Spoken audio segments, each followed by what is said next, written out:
hinukay para sa haligi, ilagay yung coins doon para daw lapitin ng swerte yung bahay na yan at yung mga nakatira sa bahay na yan mga. Magandang araw po sa inyo lahat mga kaalagad. So for this video mga kaalagad is papanoorin ko po itong video na in-upload ni Krishna na 3 days ago kung saan sinimulan na daw ng paggawa ng kanyang farmhouse mga kaalagad. So tara subukan ko pong i-react on the spot ito mga kaalagad kung ano yung mga ganap dito sa unang araw ng pagpapagawa ni Krishna ng kanyang farmhouse. So tara. So ayan, sinabi ni Krishna dito mga kaalagad na haligi daw yung uunahin. So ganoon naman talaga kapag may ipapatayo tayo, lalo na kapag bahay, farmhouse, ay haligi talaga yung uunahin. So nagdala din siya ng coins dito mga kaalagad kasi ilalagay daw niya sa haligi. At ganito din, makarelate din ako kasi ganito din yung pamahiin ng pamilya namin. Hindi lang pa yung pamilya namin, kumbaga lahat-lahat nandito mga kabarangay ko, halos lahat. Marami naman siguro sa Pinas yung may yung naniwala dito na maglagay ng coins kapag nagpatayo ng bahay. Bago itayo ilagay yung coins, ilagay doon sa hukay.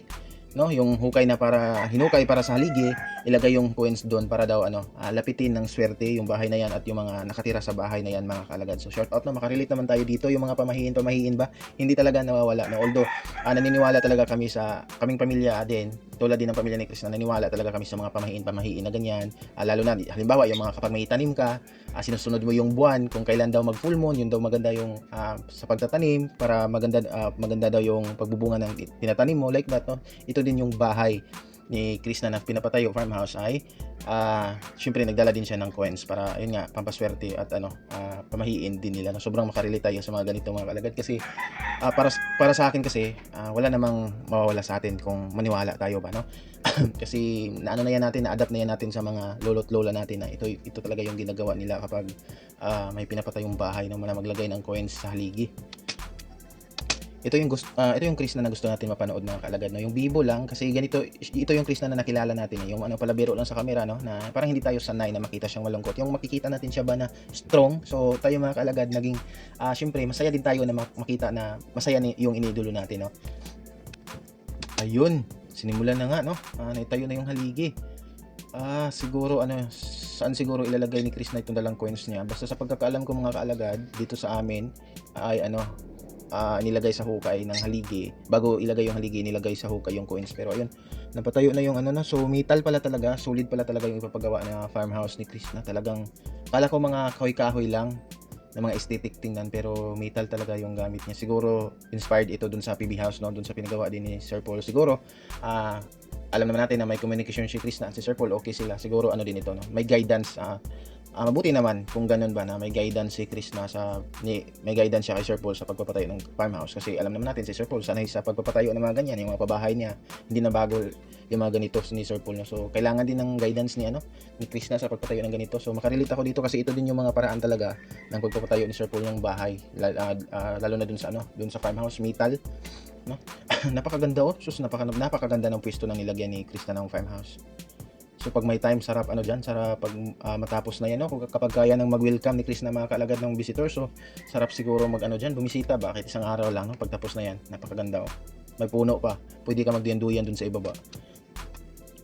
Hindi lang pala coins yung pamahiin nila ni Krishna. Sabi niya dito mga kaalagad, magkatay din daw sila ng kambing ngayon. Tama ba yung pagkarinig ko?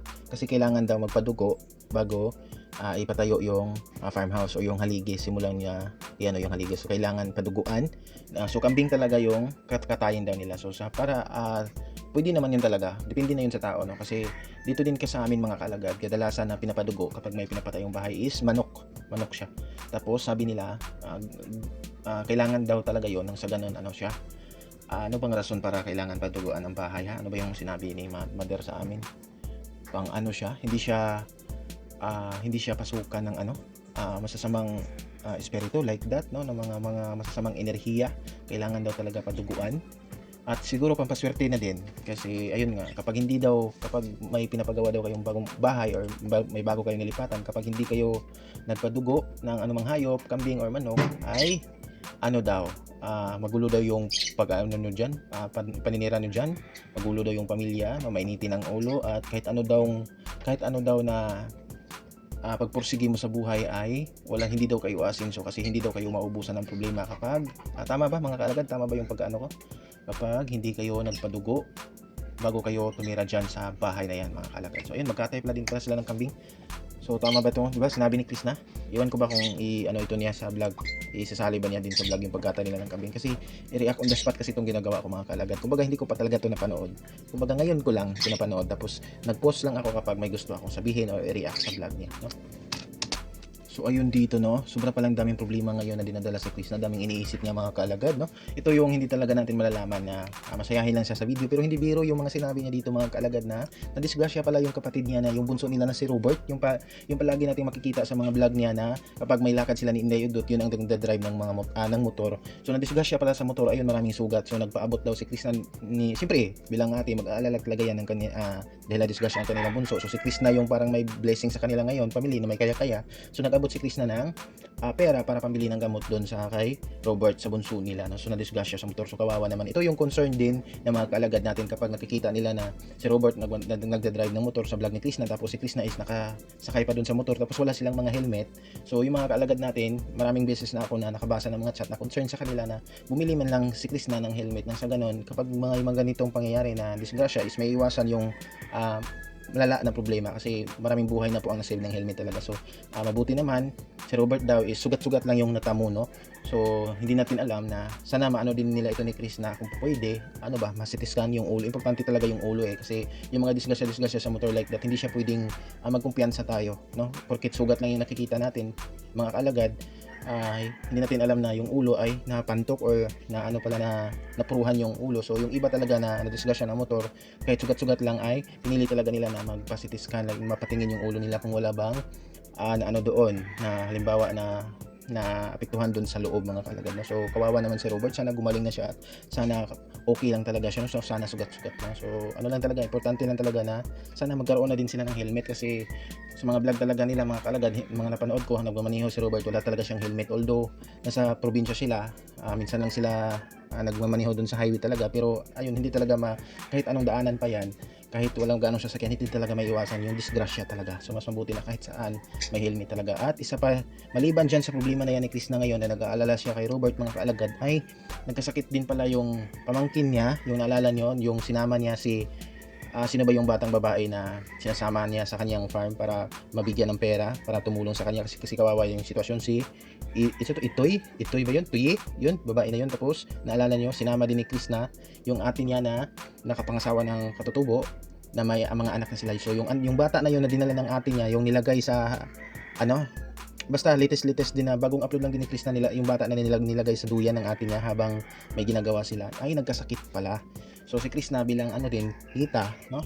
Pamangkin niya kasi yon, nag-abot din siya ng pera para madala sa hospital, ma-check up at binigyan ng resita para pambilin yung mga gamot na dapat bilhin. So nagbigay na si Chris na yung nagbigay ng pera para mabili yung mga gamot na yon mga kaalagad.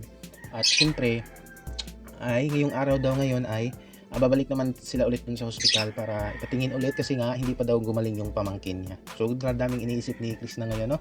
So sana sinabi naman niya dito mga kalagad, wala tayong dapat ipag-alala kasi parang nababasag na daw yung isip niya sa daming problema, sa daming iniisip niya, pero kakayanin daw niya kahit ano na daw, kahit sobrang naintindihan ko talaga si Chris na dito mga kalagad kasi kay Robert nagdisgrasya ng motor, yung pamangkin niya na nagkasakit, tapos nagkagasto-gasto talaga siya ngayon, no? So yung pera niya talaga hindi siya nakafocus sa kanyang farmhouse. Kumbaga may kailangan din na paggastuhan. Syempre hindi naman tayo pwede na hindi maglabas ng pera kapag kapag alanganin na yung pamilya natin, di ba? So dito mga kaalagad ay iniisip din niya yung pagpasimula ng kanyang farmhouse, yung ibabayad niya sa kanyang mga hornalista, yung mga panday niya na kinuha. So maraming pinagbayaran ngayon si Chris na, no? So bilang mga kalagad, so shoutout sa mga kalagad natin dyan. So kailangan tayo ni Chris na ngayon, no? Marami siyang problema na dumating sa buhay niya, pinagastuhan niya. So ngayon mas lalo niyang kailangan yung pag-movie marathon natin sa kanyang video. So shoutout sa mga kalagad natin dyan. Kung wala kayong magawa, kung hindi kayo busy, so ulit-ulitin niyo lang pagpanood sa video ni Chris na, no? I-movie marathon nyo nang sa ganun po is malaki po yung ma-generate na earnings ng kanyang video. Kasi ayun nga, para lang din may pang siya sa mga problema niya ngayon, at para hindi din ma-delay yung pagpagawa niya ng kanyang farmhouse, para tuloy-tuloy ba yung pagpagawa niya ng kanyang farmhouse kahit may problema siya na iba, no? So shout out sa mga natin, walang problema yan so si Chris na kasi mismo nagsabi dito na movie panoorin daw talaga yung mga video niya kasi nga kailanganin niya yun ngayon, yung tulong natin. So walang problema yan, alam naman natin na marami dito sa mga kaalagad natin na talaga willing mag movie marathon para kay Chris na mga kaalagad. Nakaka-stress talaga yung may papagawa kang bahay talaga kasi bawat kilos mo, bawat tao na kukunin mo, pira talaga yung kailangan para gagalaw yung mga tao na yan. Hindi naman pwede na i-thank you mo yung mga yan, no? So stress talaga kapag alanganin, lalo na kapag alanganin yung budget mo, no? Hindi mo alam kung saan kukuha ng ipang sa kanila, ibang pasahod sa kanila. Like that, kung ano yung ipapakain, depende na yan sa iyo kung libre ba kain. So kapag hindi libre yung kain, so dapat medyo lakihan mo din yung sahod kasi hindi libre eh. So kung kapag libre yung masarap ka magpakain like that, siyempre medyo okay na yung hindi gaano yung gusto na nila na sahod, hindi mo siya masyadong masubrahan. Kasi masarap naman yung kain nila, yung snack, di ba? Ay, makarelate tayo sa mga ganito ba. Nakaka-stress talaga, nakaka-stress. So ayun mga kaalagad, no, nilagyan na ni Chris na ng coins ang tig-isa, yung haligi talagang hindi lang isang haligi yung lalagyan mo, yung apat talaga yung lagyan ng coins, no. So tapos nang lagyan ni Chris na, so hindi niya inubos yung kanyang coins, no, may may sobra pa, so pambili daw niya ng candy. Talagang gustong mag-save ni Chris na ngayon, no. So sana mas maganda sana kung ubusin niya yan kasi dinala yan yung dinala niya diyan para yan diyan eh, no. So wag na lang, kumpara sa akin mga kalagad, wag na lang yang magsubra siya, no. Wag na lang siyang uubusin na lang yan na ilagay sa haligi para talaga ba para hindi talaga bitin yung swerte. Madami din talaga na journalista yung kinuha ni Chris na, madami siyang papasahurin talaga, marami mga 5 siguro. Hindi pa kasama dito siguro yung mga naghahakot ng materyales. Kailangan kasi maghakutin yung materyales kasi hindi naman to tabi ng kalsada yung farmhouse ni Chris na. So kailangan hakutin. Marami talagang papasahurin si Chris na. Kaya need niya tayo ngayon mga kalagad. So ayun, don't skip the ads ha. Yung video mga kalagad, yung video ni Chris na, wag yung i-skip yung ads. So yung mga naghahakot ng mga materyales ni Chris na, nagsaking na sila dito ng mga ng mga buhangin. Kabayo yung gamit na pinanghakot. So hindi siya masyadong hindi siya masyadong okay talaga to ba. Kasi ayun, may kabayo, no? Sumakay pa si Chris na doon sa kabayo. Ito talagang si Chris na ba, walang katakot-takot, no? Game siya sumakay doon sa kabayo papunta diyan.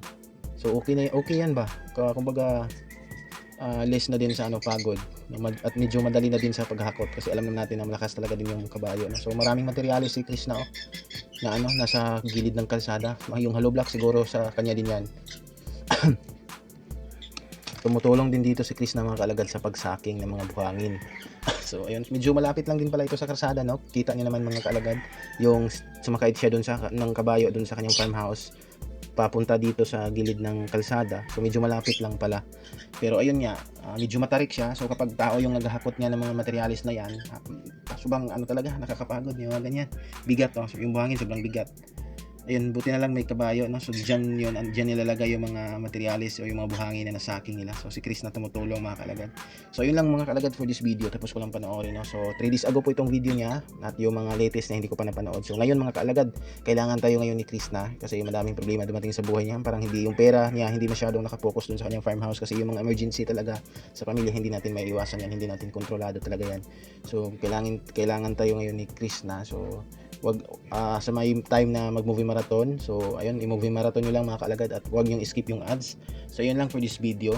At abang-abang lang tayo sa update ni Chris na sa kanyang farmhouse, no? So ayun, subscribe my YouTube channel at i-like itong video mga kalagad and maraming salamat po.